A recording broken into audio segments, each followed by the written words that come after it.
Surjani police का घरों में डकैती की वारदातों में मुलविस 5 रुकनी डकैत गिरोह से मुकाबला 2 मुलजिमान गिरफ्तार जबकि 3 मुलजिमान फरार हो गए हैं। मज़ीद तफसीलात जानेंगे नूर इस्लाम से। नूर इस्लाम, बताएगा क्या तफसीलात हैं आपके पास?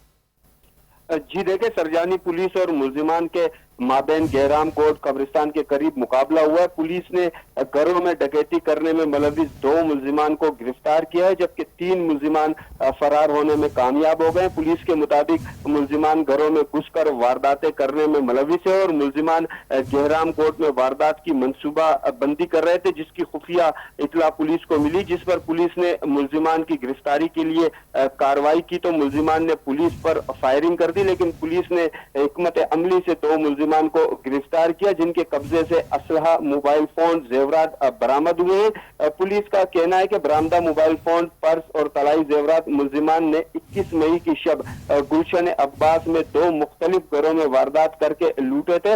पुलिस गिरफ्तार मुलजिमान से वारदातों के मुतल्लिक तफसीलात हासिल कर रही है, साथ ही फरार होने वाले मुलजिमान की गिरफ्तारी के लिए भी कोशिश है। जी नूरुल इस्लाम तफसीलात से आगाह कर रहे थे, आपका शुक्रिया।